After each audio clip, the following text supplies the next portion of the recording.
نحمدہ ونصلی ونسلم علی رسولہ الکریم اما بعد فاعوذ باللہ من الشیطان الرجیم بسم اللہ الرحمن الرحیم۔ سورۃ منافقون مدنی ہے۔ اذا جاءک المنافقون، جب آئیں آپ صلی اللہ علیہ وسلم کے پاس منافق، قالو وہ کہتے ہیں، نشہدو ہم شہادت دیتے ہیں یا ہم گواہی دیتے ہیں، انک لرسول اللہ کہ بے شک آپ اللہ کے رسول ہو۔ سورۃ منافقون کے بارے میں آتا ہے، ابو ہریرہ رضی اللہ تعالی عنہ بیان کرتے ہیں کہ رسول اللہ صلی اللہ علیہ وسلم جمعے کی نماز میں سورۃ جمعہ اور منافقون پڑھا کرتے تھے۔ یہ صحیح مسلم کی روایت ہے۔ اور منافقون، منافق یہ النافقاء سے نکلا ہے، جو یربو کے بل کا ایک منہ ہوتا ہے۔ یربو چوہے سے ملتی جلتی ایک جنگلی جانور ہے۔ وہ اپنے بل کے ایک منہ کو ایسے بناتا ہے کہ اس جگہ مٹی کی صرف اتنی تہ رہنے دیتا ہے کہ سر مارے تو کھل جائے۔ اس منہ کو وہ چھپا کر رکھتا ہے اور دوسرا منہ ظاہر کر دیتا ہے، یعنی اس کے بل کے دو منہ، ایک کو وہ مطلب اوپر اس کے اتنی تہ رہنے دیتا ہے مٹی کی کہ سر مارے تو کھل جائے۔ تو اسی سے منافق بھی ہے کہ وہ بھی اپنے کفر کو چھپاتا ہے اور ایمان ظاہر کرتا ہے، اس لیے اس کا یہ نام رکھا گیا ہے۔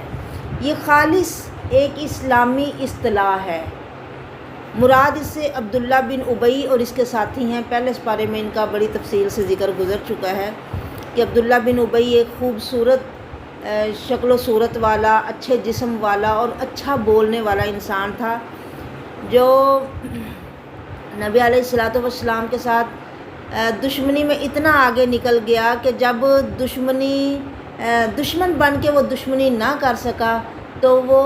اسلام کا لبادہ اوڑھ کے اپنے آپ کو مسلمان ظاہر کر کے اس نے منافقت کے ذریعے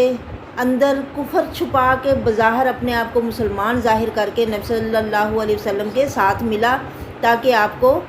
زیادہ سے زیادہ نقصان پہنچا سکے، اور اس نے کافی آپ صلی اللہ علیہ وسلم کو تکلیفیں پہنچائیں۔ اللہ تعالیٰ یہاں اس صورت کے شروع میں فرما رہے ہیں کہ جب آپ کے پاس منافق آئیں اور وہ گواہی دیں کہ بے شک آپ اللہ کے رسول ہو،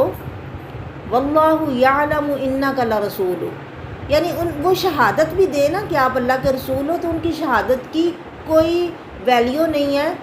حالانکہ اللہ جانتا ہے، واللہ اور اللہ یعلم جانتا ہے، انک لرسول بے شک آپ صلی اللہ علیہ وسلم اس کے رسول ہو، واللہ یشہد ان المنافقین لکاذبون، واللہ اور اللہ یشہد گواہی دیتا ہے، ان المنافقین بے شک منافق لوگ، لکاذبون جھوٹ بولتے ہیں، یعنی جو منہ سے گواہی دیتے ہیں نا کہ آپ اللہ کے رسول ہو، ان کے دل میں اس بات کا انکار ہے، وہ یعنی جھوٹ بولتے ہیں، وہ دل سے نہیں مانتے کہ آپ اللہ کے رسول ہو، وہ صرف اپنے منہ سے آپ کو خوش کرنے کے لیے ایسی باتیں کرتے ہیں۔ اتخذوا ایمانہم، انہوں نے پکڑ لیا اپنی قسموں کو، جنتاً ایک ڈھال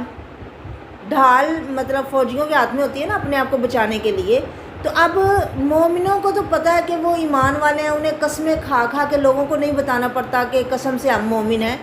لیکن ان لوگوں نے قسموں کو، ایمانہم اپنی قسموں کو، جنتاً ڈھال بنا لیا ہے، یعنی اپنی بات کو منوانے کے لیے پھر وہ قسم بار بار اٹھاتے ہیں، قسمیں کھاتے ہیں کہ لوگوں کو یقین ہو کہ ہم مسلمان ہیں، حالانکہ وہ مومن یا مسلم نہیں ہیں۔ اتخذوا انہوں نے پکڑ لیا ہے، ایمانہم اپنی قسموں کو، جنتاً ڈھال بنا کے، فصدوا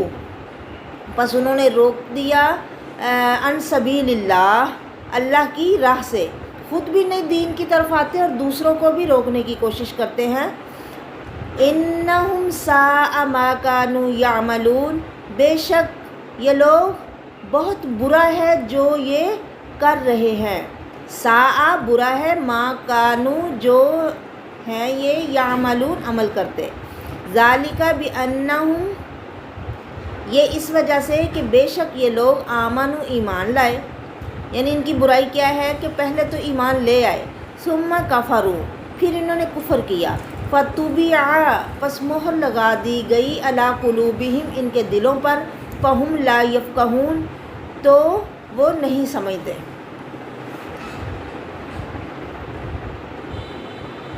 یہ مطلب منافقین کے بارے میں اللہ تعالیٰ فرماتے ہیں،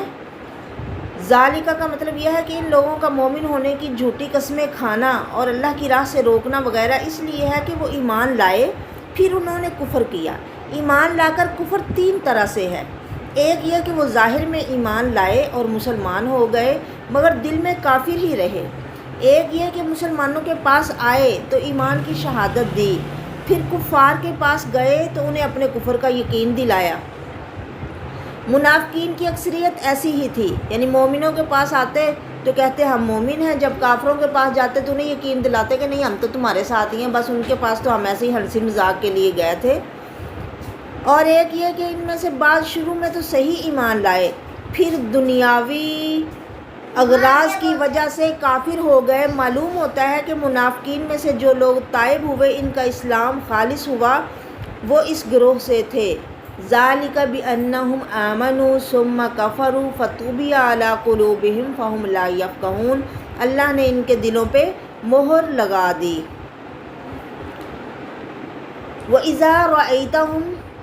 جب تم انہیں دیکھو گے تو عجیبو کا تو تعجب میں ڈال دے گا آپ کو اجسامہم، ان کا جسم، یعنی ان کا جسم آپ کو بڑا اچھا لگے گا۔ وَإِن يَقُولُوا تَسْمَعْ لِقَوْلِهِمْ، اگر وہ کوئی بات کہیں تَسْمَعْ لِقَوْلِهِمْ تو اتنا اچھا بولیں گے کہ آپ غور سے ان کی بات سنو گے کہ کیا بات کرتے ہیں۔ كَأَنَّهُمْ خُشُبٌ مُّسَنَّدَةٌ، گویا وہ ٹیک لگائی ہوئی لکڑیاں ہیں، یعنی اکثر منافقین خوشحال، صاحب حیثیت، تیز ترار اور ہوشیار لوگ تھے۔ ان کی خوشحالی اور مال کی ہرس ہی ان کے نفاق کا باعث تھی۔ ان کا سردار عبداللہ بن ابی معاشی لحاظ سے بھی رئیس تھا اور دیکھنے میں بھی بڑا خوبصورت، لمبے قد والا اور خوبصورت جسم والا تھا، جسیم تھا۔ صحیح بخاری میں ایسے ہی ہے۔ اللہ تعالیٰ نے پچھلی آیت میں فہم لا یفقہون کے الفاظ کے ساتھ منافقین کی ناسمجھی بیان کرنے کے ساتھ ہی فرمایا کہ اے مخاطب، جب تو انہیں دیکھے تو ڈیل ڈول اور خوبصورتی کی وجہ سے ان کے جسم تجھے بہت اچھے دکھائی دیں گے، اور اگر وہ بات کریں تو ایسے فصیح بلیغ ہیں کہ تو ان کی بات سنتا ہی رہ جائے، بہت خوبصورت بولنے والے، اچھا بولنے والے کہ ان کی بات آپ کو اچھی سمجھ آ رہی ہے۔ ان کی چرب زبانی کا ذکر سورۃ بقرہ میں بھی آیا ہے۔ یہاں بعض مفسرین نے وَإِذَا رَأَيْتَهُمْ تُعْجِبُكَ أَجْسَامُهُمْ میں مخاطب رسول اللہ صلی اللہ علیہ وسلم کو قرار دیا ہے کہ جب آپ صلی اللہ علیہ وسلم دیکھو تو ان کا جسم آپ کو اچھا لگے، مگر بہتر ہے کہ اسے ہر مخاطب کے لیے عام رکھا جائے، کیونکہ رسول اللہ صلی اللہ علیہ وسلم تو شروع سے انہیں دیکھتے آ رہے تھے۔ یحسبون کل صیحۃ علیہم، یحسبون وہ سمجھتے ہیں، وہ گمان کرتے ہیں ہر چیخ کو اپنے اوپر، ہر بلند آواز کو اپنے خلاف گمان کرتے ہیں۔ اس میں ان کی بزدلی کا نقشہ کھینچا گیا ہے کہ جو ہی کوئی آواز بلند ہوتی ہے یا شور اٹھتا ہے تو وہ اسے اپنے آپ پر پڑنے والی مصیبت ہی سمجھتے ہیں کہ ہو سکتا ہے کفار کا حملہ ہو گیا ہو جس میں ہمیں لڑنا پڑے اور اس میں ہماری موت ہو، یا رسول اللہ صلی اللہ علیہ وسلم اور مسلمانوں کو ہمارے خبث باطن کا پتہ چل گیا ہو، یعنی انہیں جھوٹے بندے کو ڈر ہوتا ہے نا میرا جھوٹ کھل نہ جائے۔ اب وہ اندر سے تو منافق تھے اور ہر بات میں دوغلی پالیسی اختیار کرتے تھے، تو انہیں پھر ڈر رہتا تھا کہ کوئی بات ہو رہی ہے یا کوئی اونچی بول رہا ہے تو کہیں ہمارے خلاف بھی تو نہیں کوئی بات ہو رہی، یعنی ہمارے خلاف کارروائی کا حکم آ گیا، کہیں اللہ نے ہمارے خلاف تو کارروائی کا حکم نہیں دے دیا، یا اللہ تعالیٰ کی طرف سے ہمیں رسوا کرنے والی یا ہمارے قتل کے حکم والی کوئی آیت یا صورت تو نہیں اتری۔ یعنی وہ ہر بات پہ، ہر اونچی آواز پہ کان دھرتے ہیں اور سمجھتے ہیں کہ وہ ان کے اوپر ہی یا ان کے خلاف ہے۔ ہم العدو، یہی اصل دشمن ہے، عدو یعنی تمہارے اصل دشمن یہی ہیں، کیونکہ کھلم کھلا کفار کی عداوت ظاہر ہے جس سے بچاؤ آسان ہے۔ یہ گھر کے بھیدی اور آستین کے سانپ ہیں جو مسلمان بن کر ہر وقت تمہارے ساتھ ہیں، ان کی عداوت زیادہ خطرناک ہے، اس سے بچنا بہت مشکل ہے، اس لیے ان سے ہوشیار رہو۔ ہم العدو، یہ دشمن ہے، فاحذرہم، اللہ کہہ رہے ہیں ان سے ہوشیار رہو مسلمانوں، قاتلہم اللہ انہیں ہلاک کرے، انا یوفکون کہاں بہکائے جاتے ہیں، یعنی اتنے واضح دلائل کے باوجود ایمان چھوڑ کر یہ لوگ کہاں بہکائے جا رہے ہیں، اور ایمان کی طرف آنے کی بجائے اپنے آپ کو کفر میں ہی مطلب گرانا یا کفر میں ہی رکھنا انہیں اچھا لگتا ہے۔ وَإِذَا قِيلَ لَهُمْ اور جب کہا جاتا ہے لہم ان سے، تعالوا آؤ، یستغفر لکم بخشش مانگیں تمہارے لیے، رسول اللہ کے رسول صلی اللہ علیہ وسلم، لووا رؤوسہم تو وہ لوگ اپنے سر پھیر لیتے ہیں، ورأیتہم اور تم دیکھو گے انہیں، یسدون وہ منہ پھیر لیتے ہیں، وہم مستکبرون اور اکڑ دکھاتے ہیں، وہ تکبر کرتے ہیں۔ یعنی رسول اللہ صلی اللہ علیہ وسلم کے پاس جب انہیں کہا جاتا ہے نا کہ آؤ اور عذر معذرت کر لو، تو وہ تکبر کرتے ہوئے منہ پھیر لیتے ہیں۔ سواء علیہم استغفرت لہم ام لم تستغفر لہم، سواء برابر ہے، علیہم ان لوگوں پر، استغفرت کیا آپ بخشش کی دعا مانگے، لہم ان کے لیے، ام لم یا نہ، تستغفر لہم آپ بخشش کی دعا مانگے ان کے لیے، لن یغفر اللہ لہم اللہ ہرگز ان کی بخشش قبول نہیں کرے گا یا انہیں بخشے گا نہیں۔ اس سے مقصود آپ صلی اللہ علیہ وسلم کو ان کے لیے معافی کی امید کو ختم کرنا ہے، کیونکہ منافقوں کی تمام شرارتوں اور بے ادبیوں کے باوجود آپ صلی اللہ علیہ وسلم اپنی طبعی رحمت اور شفقت کی بنا پر چاہتے تھے کہ ان کے لیے معافی کی دعا فرمائیں۔ نبی رحمت للعالمین بن کے آئے نا، کہ وہ اپنے اتنے بڑے دشمن کو، جس نے ان کی بیوی پہ تہمت لگائی اور مطلب ہر موقع پہ وہ چاہتا تھا کہ آپ کو نقصان پہنچے، اس نے کافی آپ کو نقصان پہنچائے، لیکن اس کے باوجود آپ دلی طور پہ رحم کرنے والے، رحمت والے تھے، اللہ نے آپ کو رحمت للعالمین بنا کے بھیجا، تو آپ چاہتے تھے کہ کوئی نہیں، میں دعا کروں تو اسے معافی مل جائے، تو اللہ تعالیٰ نے آپ کو ان کے لیے معافی کی دعا سے منع فرما دیا، کیونکہ ان کا فسق حد سے بڑھ چکا تھا۔ اس آیت میں اور اس سے اگلی آیت میں ان منافقین کے فسق کے نمونے کے طور پہ ان کے کچھ گستاخانہ جملے ذکر فرمائے ہیں، جن سے ان کی اسلام اور مسلمانوں سے شدید نفرت اور دلی بغض کا اظہار ہو رہا ہے۔ گویا بتایا جا رہا ہے کہ یہ ہے ان کا بدترین فسق، جس کی وجہ سے اللہ تعالیٰ انہیں ہدایت نہیں دیتا اور جس کی وجہ سے ان کے حق میں رسول اللہ صلی اللہ علیہ وسلم کے استغفار کا بھی کوئی فائدہ نہیں۔ زید بن ارقم رضی اللہ تعالی عنہ فرماتے ہیں، ہم ایک سفر میں رسول اللہ صلی اللہ علیہ وسلم کے ساتھ تھے۔ اس سفر میں لوگوں کو بہت سخت حالات کا سامنا کرنا پڑا، تو عبداللہ بن ابی نے اپنے ساتھیوں سے کہا، ان لوگوں پہ خرچ نہ کرو جو اللہ کے رسول کے پاس ہیں، یہاں تک کہ وہ اس کے ارد گرد سے منتشر ہو جائیں یا بکھر جائیں، یعنی ان غریبوں کو نہ دو تو خود ہی یہ یہاں سے چلے جائیں گے۔ اور اس نے کہا کہ اگر ہم مدینہ واپس پہنچے تو جو زیادہ عزت والا ہے وہ ذلیل کو یعنی مدینے سے ضرور نکال کے باہر کر دے گا۔ یہ سن کر زید بن ارقم نے یہ بات جب سنی، ابھی وہ چھوٹے بچے تھے، یہ سن کر میں رسول اللہ صلی اللہ علیہ وسلم کے پاس آیا اور آپ کو یہ بات بتائی۔ آپ صلی اللہ علیہ وسلم نے عبداللہ بن ابی کی طرف پیغام بھیج کر اسے بلایا اور اس سے یہ بات پوچھی، تو اس نے بہت پکی قسم کھا کے کہا، میں نے ایسا کچھ نہیں کہا، یعنی وہ صاف مکر گیا اپنی باتوں سے۔ لوگوں نے کہا زید نے رسول اللہ صلی اللہ علیہ وسلم سے جھوٹ کہا ہے، تو میرے دل میں ان کی بات سے بہت تکلیف پہنچی، یہاں تک کہ اللہ تعالیٰ نے اذا جاءک المنافقون میں میری تصدیق نازل فرما دی، تو رسول اللہ صلی اللہ علیہ وسلم نے انہیں بلایا تاکہ ان کے لیے استغفار کریں، تو انہوں نے اپنے سر پھیر لیے، یعنی لووا رؤوسہم۔ جب ان سے کہا جاتا ہے کہ آؤ معافی مانگ لو، یعنی تمہارا عیب تو ظاہر ہو گیا، اللہ نے یہ صورت نازل کر کے بتا دیا کہ واقعی انہوں نے یہ باتیں کہی ہیں اور زید بن ارقم سچے ہیں،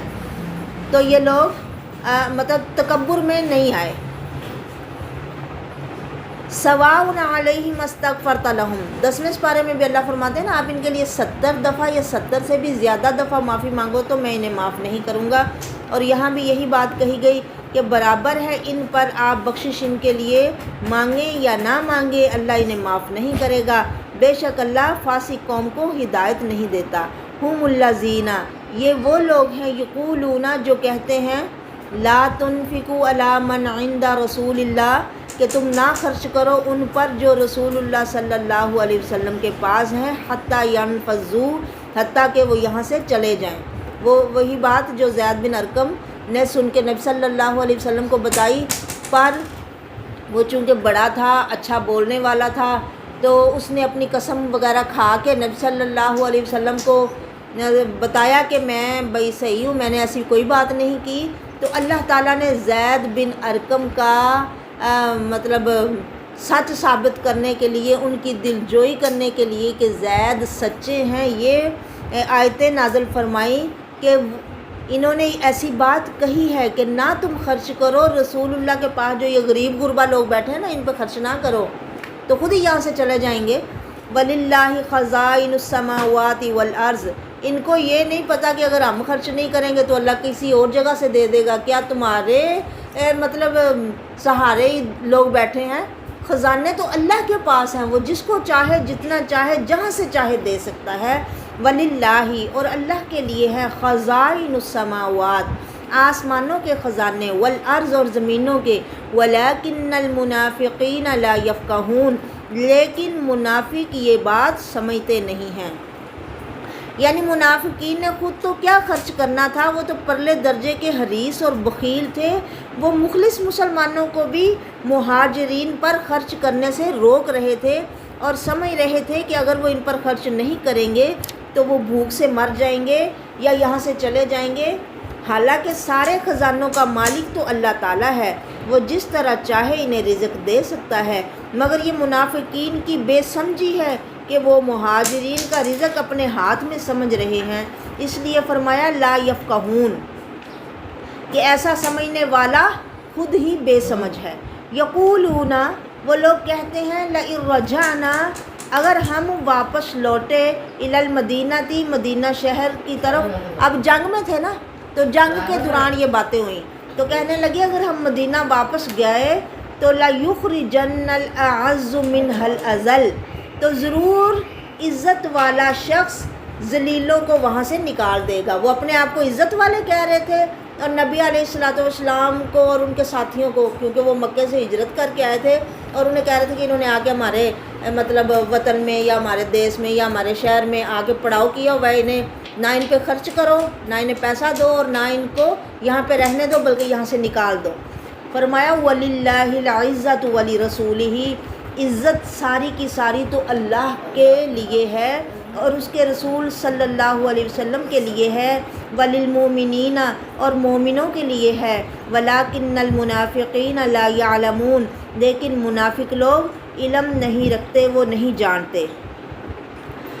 یعنی یہ منافقین جو کہہ رہے ہیں کہ زیادہ عزت والا ذلیل کو نکال باہر کرے، تو انہیں معلوم نہیں کہ زیادہ عزت والا بلکہ ساری عزت کا مالک کون ہے۔ لہذا انہیں معلوم ہونا چاہیے کہ عزت کا اصل مالک تو اللہ تعالیٰ ہے، پھر عزت والا وہ ہے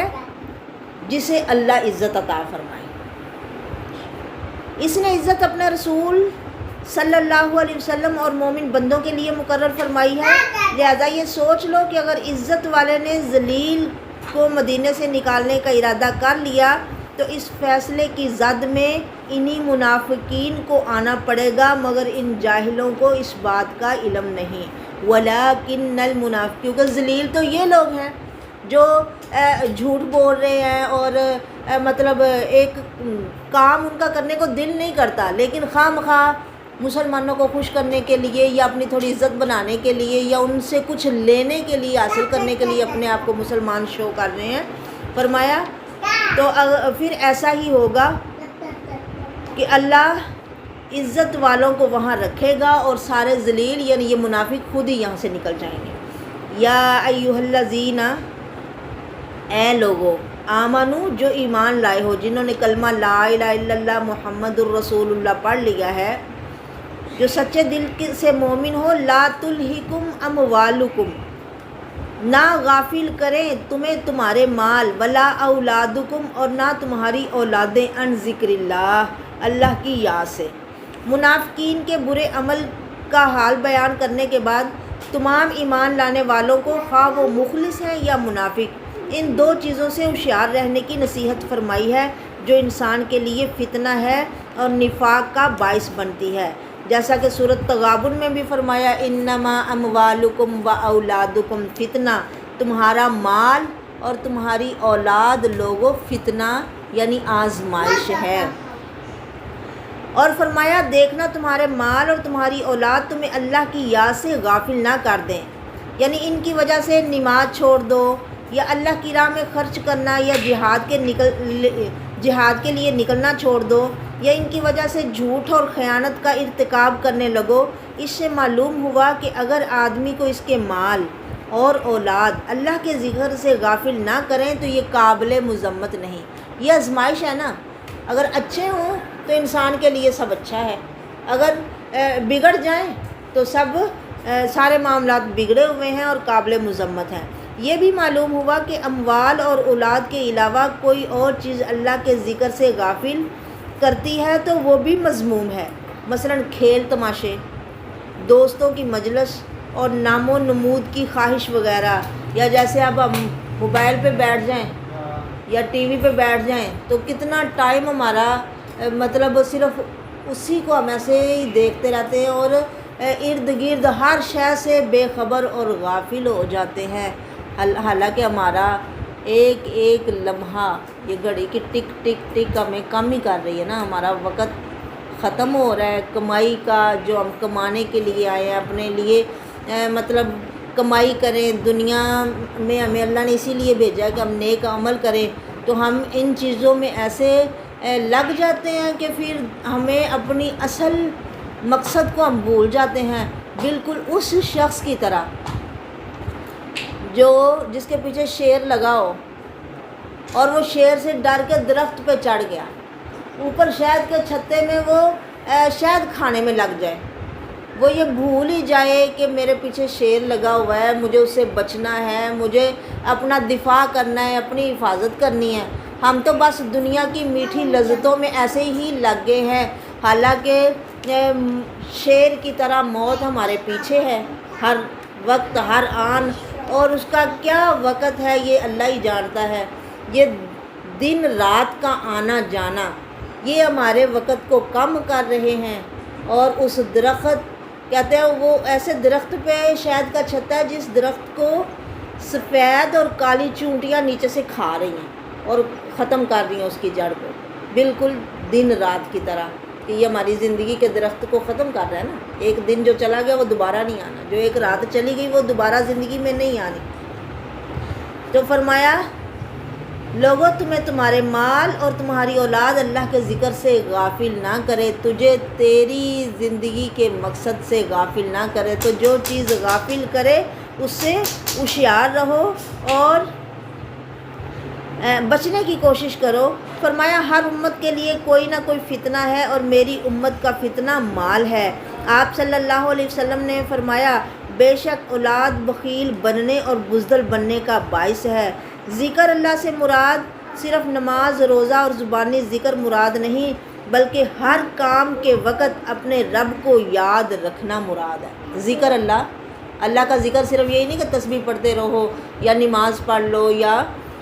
مطلب اس سے مراد ہر کام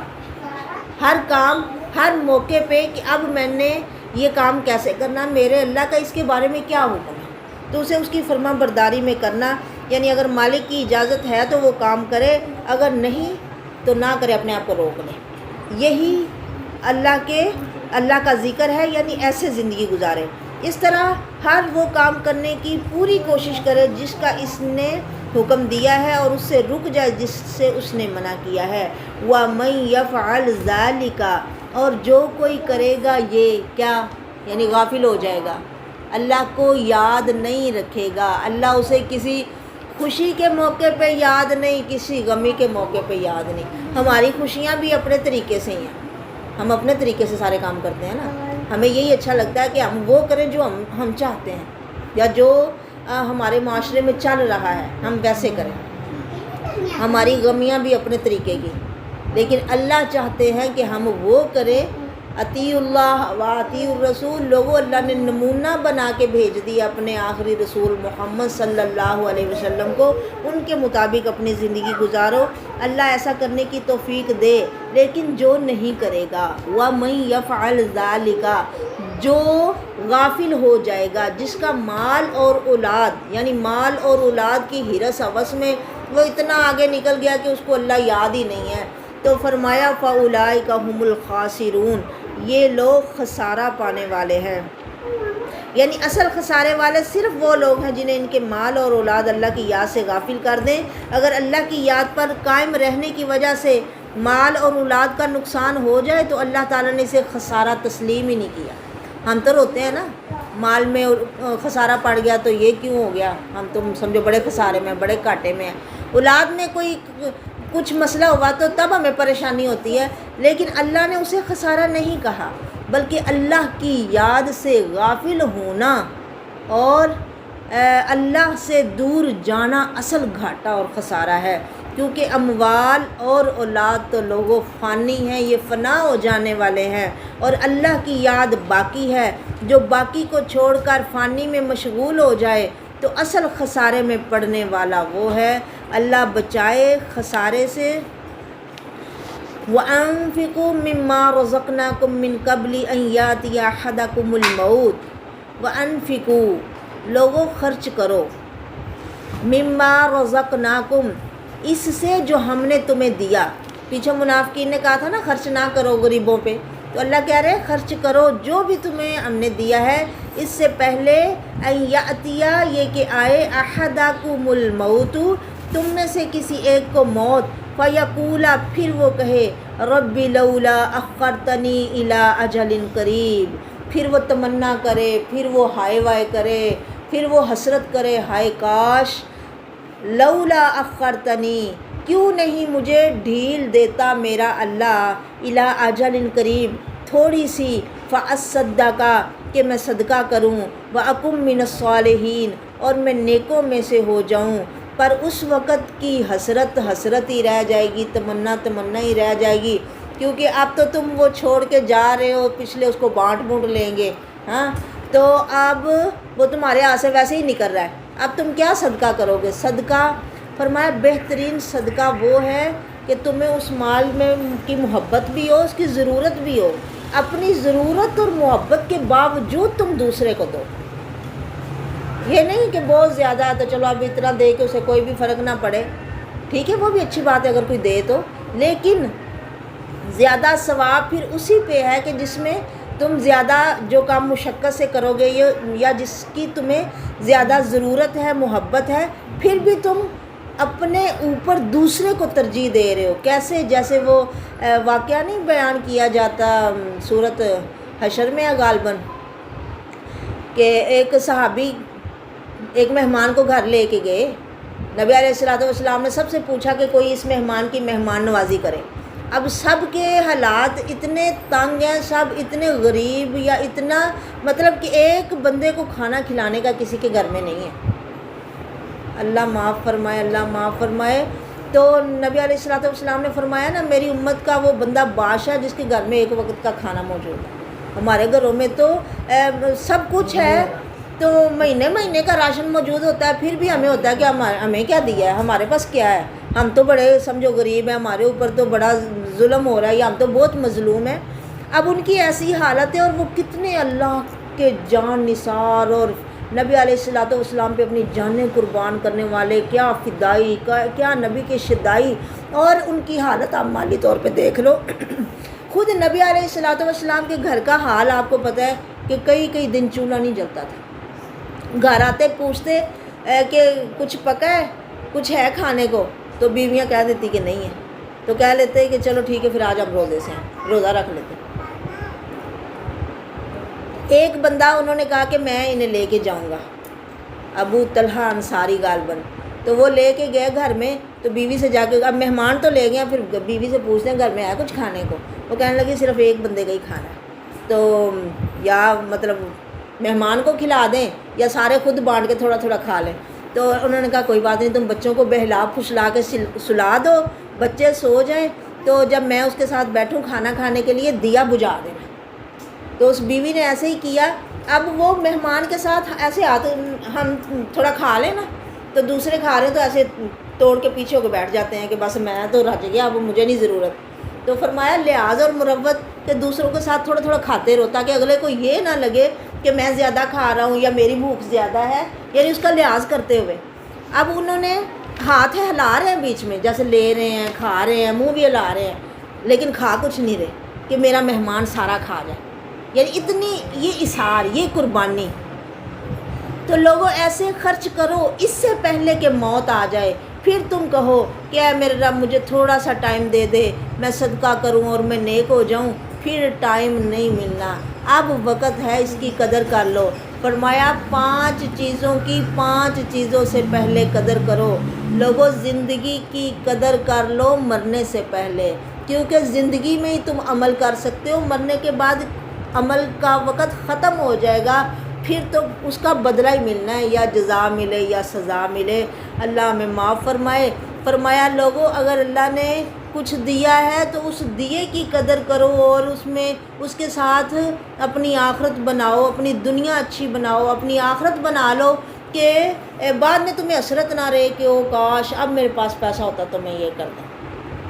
یعنی اس سے اپنی آخرت بنا لو۔ پھر فرمایا تندرستی ہے تمہارے پاس تو اس کی قدر کر لو، اس سے پہلے کہ بیمار ہو جاؤ پھر سوچو میں ایسے کرتا، میں ٹھیک ہوتا تو میں یہ کرتا۔ نہیں، اگر تندرستی میں کوئی نیکیاں کر رہا ہے، وقت پہ نمازیں پڑھ رہا ہے، اللہ کی فرما برداری میں جی رہا ہے، تو اللہ اتنے قدر والے ہیں، بیماری میں وہ جب نہیں کر سکے گا تو اللہ تعالیٰ اس کو اتنا ثواب دیتے رہیں گے کہ وہ صحت میں کرتا رہے نا۔ اللہ اکبر، اللہ اکبر، اللہ اتنے قدردان ہیں۔ فَأَصَّدَّقَ وَأَكُن مِّنَ الصَّالِحِينَ وَلَن يُؤَخِّرَ اللَّهُ نَفْسًا إِذَا جَاءَ أَجَلُهَا۔ یہ تو اللہ کی مطلب پکا ٹھکا فیصلہ ہے کہ اللہ ہرگز نہیں مؤخر کرے گا کسی نفس کے لیے بھی، کسی جان کے لیے بھی اس کو ڈھیل نہیں ملے گی جب اس کی اجل آ جائے گی۔ اذا جاء اجلها، نہ ایک پل آگے نہ ایک پل پیچھے، پورے وقت پہ تمہیں دبوچ لیا جائے گا، پکڑ لیا جائے گا، موت اپنے پنجے گاڑ لے گی۔ واللہ خبیر بما تعملون، لوگو اللہ بڑا باخبر ہے اس سے جو تم عمل کر رہے ہو۔ اس میں بھی خبردار کیا گیا ہے کہ ہر کام کرتے وقت یاد رکھو کہ اللہ تعالیٰ کو تمہارے ہر عمل کی پوری خبر ہے، وہ بے خبر نہیں ہے، وہ تمہیں خود بھی دیکھ رہا ہے، تم ہر وقت اس کی نگرانی میں ہو، اور فرشتے بھی اس نے تمہارے اوپر مقرر کیا جو تمہیں لکھ رہے ہیں۔ اللہ اکبر، اللہ اکبر۔ اس کے علاوہ اس میں نیک عمل والوں کے لیے وعدہ ہے اور برے عمل والوں کے لیے وعید ہے۔ اللہ ہمیں اچھے عمل کرنے والا بنائے، ایسے کہ اللہ ہم سے خوش ہو جائے، اور ہمیں ہمارے نفسوں کے سپرد ایک آنکھ جھپکنے کے برابر بھی نہ کرے، وہ ہمارے سارے کاموں کی خود اصلاح کر دے، ہمیں اپنی مرضی کے مطابق ایسے بنا دے کہ جیسے وہ ہم سے چاہتا ہے کہ ہم بنیں یا ہم ہو جائیں۔ اللہ توفیق دے۔ وما علیہ الا البلاغ، وآخر دعوانا ان الحمد للہ رب العالمین۔